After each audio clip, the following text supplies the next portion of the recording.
আসসালামু আলাইকুম ওয়া রাহমাতুল্লাহ।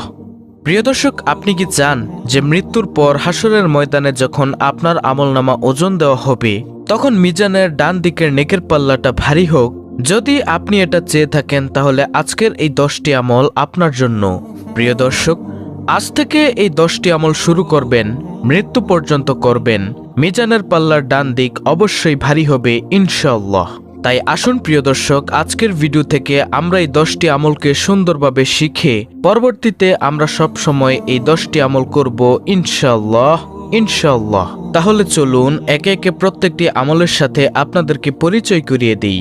প্রিয় দর্শক, আজকের ভিডিওর শ্রেষ্ঠ 10টি আমলের মধ্যে সর্বপ্রথম আমলটি হলো ইয়া যাল জালালি ওয়াল ইকরাম এর জিকির করা।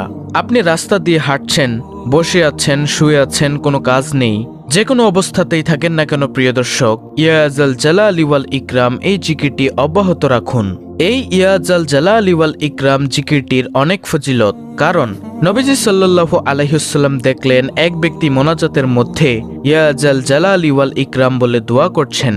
তখন নবীজি সাল্লাল্লাহু আলাইহি ওয়াসাল্লাম ওই ব্যক্তিকে বললেন, তোমার আজকে যা মনে চায় তা তুমি মহান মালিকের দরবারে চেয়ে নাও, কারণ আল্লাহ রাব্বুল আলামিন তোমার সকল দোয়া কবুল করে নিবেন দোয়ার মধ্যে এই ইয়া যাল জালালি ওয়াল ইকরাম এর জিকির করার কারণে। সুবহানাল্লাহ, আল্লাহু আকবার। তাই প্রিয় দর্শক, যদি চান দুনিয়াতে আপনার দোয়াগুলো কবুল করুক, এছাড়া যদি চান আল্লাহ রাব্বুল আলামিন হাসরের ময়দানে আপনার মিজানের পাল্লার ডান দিক ভারী করে দিক, তাহলে অবশ্যই ইয়া যাল জালালি ওয়াল ইকরাম এই জিকিরটি অবশ্যই করবেন ইনশাআল্লাহ। দর্শক, দ্বিতীয় নম্বর আমলটি হলো হাসবুনাল্লাহু ওয়া নি'মাল ওয়াকিল, নি'মাল মাওলা ওয়া নি'মান নাসির। অর্থ হলো আল্লাহ তাআলাই আমাদের জন্য যথেষ্ট, তিনিই হলেন উত্তম কর্মবিধায়ক, আল্লাহ তাআলাই হচ্ছেন উত্তম অভিভাবক এবং উত্তম সাহায্যকারী। এই পবিত্র কোরআনুল কারীমের 2টি আয়াতকে সব সময় পাঠ করবেন, বিশেষ করে প্রত্যেক ফরজ সালাতের পর, যেমন ফজরের 2 রাকাত ফরজ, জোহরের 4 রাকাত ফরজ, আসরের 4 রাকাত ফরজ, মাগরিবের 3 রাকাত ফরজ ও এশার 4 রাকাত ফরজ সালাতের পর কমপক্ষে 3 বার বলবেন হাসবুনাল্লাহু ওয়া নি'মাল ওয়াকিল, নি'মাল মাওলা ওয়া নি'মান নাসির ইনশাআল্লাহ। তৃতীয় নম্বর আমলটি হলো রাদিতু বিল্লাহি রাব্বা ওয়া বিল ইসলামি দিনা ওয়া বি মুহাম্মাদিন সাল্লাল্লাহু আলাইহি ওয়াসাল্লামা নবিয়্যা ওয়া রাসূলা। অর্থাৎ আমি আল্লাহ তাআলাকে রব হিসেবে, ইসলামকে দিন হিসেবে এবং নবী মুহাম্মদুর রাসূলুল্লাহ সাল্লাল্লাহু আলাইহি ওয়াসাল্লামকে নবী হিসেবে পেয়ে সন্তুষ্ট। রব্বুল আলামিন বলেন, আমি সেই বান্দাকে জান্নাতের উচ্চ স্থান দান করব। সুবহানাল্লাহ। এবং যে ব্যক্তি এই দোয়াটি সব সময় আমল করবে মৃত্যু পর্যন্ত, রব্বুল আলামিন তাকে কবরের জিন্দেগিতে তার সওয়াল জবাব সহজ করে দিবেন। আল্লাহু আকবার। প্রিয় দর্শক, চতুর্থ নম্বর যে আমলটি সেটি হলো প্রত্যেক ফরজ সালাতের পর আয়াতুল কুরসি পাঠ করা। আয়াতুল কুরসি হলো সূরাতুল বাকারার 255 নং আয়াত। এই আয়াতটি প্রত্যেক ফরজ সালাতের পর পাঠ করবেন ইনশাআল্লাহ। নবীজি সাল্লাল্লাহু আলাইহি ওয়াসাল্লাম বলেন, যে ব্যক্তি প্রত্যেক ফরজ সালাতের পর আয়াতুল কুরসি পাঠ করবে সে জান্নাতে চলে যাবে। কেন সে জান্নাতে যেতে পারে না? একমাত্র কারণ হলো সে মৃত্যুবরণ করেনি, এজন্যই সে জান্নাতে যেতে পারে না।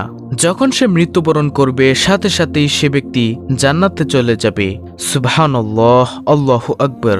প্রিয় দর্শক, আজকের ভিডিওর 10টি আমলের মধ্যে 5ম নম্বর আমলটি হলো সুবহানাল্লাহি ওয়া বিহামদিহি সুবহানাল্লাহিল আজিম। আবু হুরায়রা রাদিয়াল্লাহু তাআলা আনহু থেকে বর্ণিত হাদিসে রাসূল সাল্লাল্লাহু আলাইহি ওয়াসাল্লাম বলেন, 2টি বাক্য এমন রয়েছে যা বলা সহজ, আমলের পাল্লায় অনেক ভারী, আর আল্লাহর কাছেও অধিক পছন্দনীয়। সেটি হলো সুবহানাল্লাহি ওয়া বিহামদিহি সুবহানাল্লাহিল আজিম। প্রিয় দর্শক, মানুষের এখন নানা ধরনের ব্যস্ততা, কাজের ভিড়ে নিয়মিত নফল ইবাদত করা হয়তো অনেকের সম্ভব হয় না, কিন্তু যে কোনো মুহূর্তে আল্লাহর প্রশংসায় তার জিকির করা অনেক সহজ। এতে কোনো সময়ক্ষেপণ হয় না, কাজেও ব্যাঘাত সৃষ্টি করে না। তাই সহজ আমল হিসেবে অত্যন্ত উপরোক্ত বাক্য 2টি নিয়মিত পড়তে পারি। এতে অজ্ঞাতে ঘটে যাওয়া আমাদের বিভিন্ন গুনাহ আল্লাহ তাআলা মাফ করে দিবেন। তাই প্রিয় দর্শক, সব সময় পাঠ করুন সুবহানাল্লাহি ওয়া বিহামদিহি সুবহানাল্লাহিল আজিম। এটি আপনার মিজানের পাল্লাকে অনেক ভারী করে দিবে ইনশাআল্লাহ। 6ষ্ঠ নম্বর আমলটি হলো লা হাওলা ওয়ালা কুওয়াতা ইল্লা বিল্লাহ। লা হাওলা ওয়ালা কুওয়াতা ইল্লা বিল্লাহ হলো জান্নাতের গুপ্তধন সমূহের মধ্যে একটি গুপ্তধন। আব্দুল্লাহ ইবনে আমর রাদিয়াল্লাহু তাআলা আনহু বর্ণনা করেন, রাসূলুল্লাহ সাল্লাল্লাহু আলাইহি ওয়াসাল্লাম বলেছেন, পৃথিবীর বুকে যে ব্যক্তি বলে লা ইলাহা ইল্লাল্লাহু ওয়াল্লাহু আকবার ওয়ালা হাওলা ওয়ালা কুওয়াতা ইল্লা বিল্লাহ, তার অপরাধগুলো ক্ষমা করে দেওয়া হয় যদিও তা সাগরের ফেনারাশির মতো পরিমাণ হয়। সুবহানাল্লাহ। এর অর্থ হলো আল্লাহ তাআলা ছাড়া কোনো উপাস্য নেই, আল্লাহ সুমহান, আল্লাহর সাহায্য ছাড়া পাপ মুক্তির কোনো পথ নেই, আল্লাহর সাহায্য ছাড়া ইবাদতের কোনো শক্তি নেই। এটি একটি গুরুত্বপূর্ণ বাক্য। এর ফজিলত ও সওয়াব অনেক বেশি। যখন মানুষ নিজের সক্ষমতার বাইরে কোনো পরিস্থিতি ও কাজের মুখোমুখি হয় যা সম্পাদন করা তার উপর কষ্টসাধ্য হয়ে পড়ে, তখন এই বাক্যটি পড়তে হয়। এছাড়া শয়তানের কোনো প্রতারণা ও আক্রমণ থেকে বাঁচার জন্য এই দোয়াটি পড়া হয়।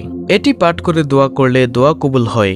বাড়ি থেকে বের হওয়ার সময় পাঠ করলে নিজেকে হেফাজত করা যায় এবং শয়তান দূরে সরে যায়। তাই প্রিয় দর্শক, যদি চান জান্নাতের গুপ্তধন পেতে, যদি চান মিজানের পাল্লা ভারী হোক, তাহলে সব সময় পাঠ করুন লা হাওলা ওয়ালা কুওয়াতা ইল্লা বিল্লাহ। 7 নম্বর আমলটি হলো সুবহানাল্লাহি ওয়া বিহামদিহি 100 বার পাঠ করা। প্রতিদিন সকাল সন্ধ্যায় 100 বার এই জিকির করা, সুবহানাল্লাহি ওয়া বিহামদিহি। এর অর্থ হলো আমি আল্লাহর প্রশংসা ও পবিত্রতা ঘোষণা করছি। কেউ সকালে 100 বার ও সন্ধ্যায় 100 বার সুবহানাল্লাহি ওয়া বিহামদিহি পাঠ করলে কিয়ামতের দিন তার চেয়ে বেশি সওয়াব নিয়ে আর কেউ উপস্থিত হতে পারবে না। সহিহ মুসলিম শরীফের হাদিস, হাদিস নং 6599। তাই আমরা বেশি বেশি পাঠ করব সুবহানাল্লাহি ওয়া বিহামদিহি। প্রিয় দর্শক, তারপরে 8 নম্বর আমলটি হলো সুবহানাল্লাহ কমপক্ষে 33 বার পাঠ করা। সুবহানাল্লাহ এই জিকিরটির অর্থ হলো আল্লাহ তাআলা অতীব পবিত্র, যা কোরআনের আয়াত দ্বারা সাব্যস্ত। হযরত আব্দুল্লাহ ইবনে আব্বাস রাদিয়াল্লাহু তাআলা আনহু বর্ণনা করেন, এই বাক্যটির অর্থ হলো আল্লাহ তাআলা পবিত্র, অর্থাৎ আল্লাহ তাআলা যাবতীয় মন্দ ও সকল প্রকার দোষ ত্রুটি থেকে সম্পূর্ণ পবিত্র। একবার হযরত উমর রাদিয়াল্লাহু তাআলা আনহু হযরত আলী রাদিয়াল্লাহু তাআলা আনহুর নিকট প্রশ্ন করেছিলেন, আমরা লা ইলাহা ইল্লাল্লাহ এর অর্থ জানি, কিন্তু সুবহানাল্লাহ এর তাৎপর্য কি? তখন হযরত আলী রাদিয়াল্লাহু তাআলা আনহু জবাব দিয়েছিলেন, আল্লাহ তাআলা এই বাক্যটি নিজের জন্য পছন্দ করেছেন, তিনি এই বাক্য দ্বারা সন্তুষ্ট হন। এই বাক্যটির জিকির আল্লাহ তাআলার মহান দরবারে অত্যন্ত পছন্দনীয়। হযরত সাদ ইবনে আবি ওয়াক্কাস রাদিয়াল্লাহু তাআলা আনহু বলেন, আমরা রাসূলুল্লাহ সাল্লাল্লাহু আলাইহি ওয়াসাল্লামের নিকট ছিলাম। তিনি বললেন, তোমাদের কোনো ব্যক্তি প্রত্যেকদিন 1000 নেকি অর্জন করতে সক্ষম কি? তন্মধ্যে একজন বললেন, আমাদের মধ্যে কোনো ব্যক্তি কিভাবে 1000 নেকি অর্জন করবে? তখন রাসূল সাল্লাল্লাহু আলাইহি ওয়াসাল্লাম বললেন, 100 বার সুবহানাল্লাহ বললে তার জন্য 1000 নেকি লেখা হবে, অথবা তার 1000 পাপ মোচন করা হবে। মুসলিম শরীফের হাদিস, মিশকাত শরীফের হাদিস। পরিশেষে আল্লাহ তাআলার পবিত্রতা বর্ণনা করেছেন ফেরেশতারা, যার বাস্তব শিক্ষা কোরআনে কারিমে তুলে ধরা হয়েছে। রাসূলুল্লাহ সাল্লাল্লাহু আলাইহি ওয়াসাল্লামের হাদিস দ্বারা ফজিলত বর্ণনা করা হয়েছে। সুতরাং প্রিয় দর্শক, অনেক ছোট বাক্য সুবহানাল্লাহ এর জিকির অত্যন্ত জরুরি। আল্লাহ তাআলা মুসলিম উম্মাহকে সকাল সন্ধ্যায় এই জিকির করার তৌফিক দান করুন, আমিন। তাই প্রিয় দর্শক, যদি চান মিজানের পাল্লা ভারী হোক, তাহলে সব সময় পাঠ করুন সুবহানাল্লাহ। 9 নম্বর আমলটি হলো আলহামদুলিল্লাহ এর জিকির করা। আলহামদুলিল্লাহ শব্দের অর্থ সমস্ত প্রশংসা মহান আল্লাহর জন্য। যে কোনো উত্তম, আনন্দময় ও শুভ খবরে ভালো কিছুর জন্য এটি বলা হয়ে থাকে। পছন্দনীয় কিছু দেখলে বা শুনলে আলহামদুলিল্লাহ বলতে হয়। হাদিসে আছে, আল্লাহর মহত্ব বর্ণনা ও প্রশংসার জন্য আলহামদুলিল্লাহর চেয়ে উত্তম বাক্য আর নেই। তিরমিজি। হাদিসে আলহামদুলিল্লাহকে সবচেয়ে উত্তম দোয়া বলা হয়েছে। মহানবী সাল্লাল্লাহু আলাইহি ওয়াসাল্লাম বলেছেন, সর্বোত্তম ফজিলতপূর্ণ বাক্য লা ইলাহা ইল্লাল্লাহ এবং সর্বোত্তম দোয়া আলহামদুলিল্লাহ। তিরমিজি। মহানবী সাল্লাল্লাহু আলাইহি ওয়াসাল্লাম আরও বলেছেন, আলহামদুলিল্লাহ আমলের পাল্লাকে পূর্ণ করে দেয়, আর সুবহানাল্লাহ ও আলহামদুলিল্লাহ শব্দ দুটি আসমান ও জমিনের খালি জায়গা পূর্ণ করে দেয়। মুসলিম। প্রিয় দর্শক, আজকের ভিডিওর সর্বশেষ 10 নম্বর আমলটি হলো নবীজি সাল্লাল্লাহু আলাইহি ওয়াসাল্লামের উপর যে কোনো দুরূদ পাঠ করা। আপনি যে কোনো দুরূদ পড়তে পারেন, যেমন দুরূদে ইব্রাহিম, যেটা আমরা নামাজের মধ্যে পাঠ করে থাকি, অথবা সবচেয়ে ছোট দুরূদ সাল্লাল্লাহু আলাইহি ওয়াসাল্লাম। রাসূল সাল্লাল্লাহু আলাইহি ওয়াসাল্লামের নাম শুনলে দুরূদ পড়া তার প্রতি ভালোবাসার নিদর্শন।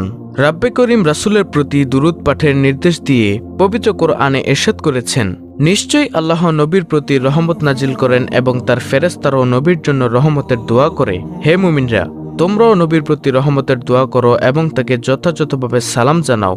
সূরা আহজাব আয়াত নম্বর 56। অন্য হাদিসে রাসূল সাল্লাল্লাহু আলাইহি ওয়াসাল্লাম ইরশাদ করেছেন, যে ব্যক্তি আমার প্রতি একবার দুরূদ পাঠ করে আল্লাহ তাআলা তার প্রতি 10 বার রহমত বর্ষণ করেন, তার 10টি পাপ ক্ষমা করে দেন এবং তার মর্যাদা 10 গুণ বৃদ্ধি করে দেন।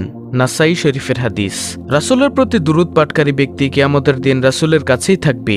এ সম্পর্কে হযরত আব্দুল্লাহ ইবনে মাসউদ রাদিয়াল্লাহু তাআলা আনহু থেকে বর্ণিত হয়েছে, তিনি বলেন, রাসূল সাল্লাল্লাহু আলাইহি ওয়াসাল্লাম ইরশাদ করেছেন, কিয়ামত দিবসে লোকদের মধ্যে ওই ব্যক্তি আমার অধিক নিকটতম হবে যে ব্যক্তি তাদের মধ্যে আমার প্রতি বেশি বেশি দুরূদ পাঠ করবে।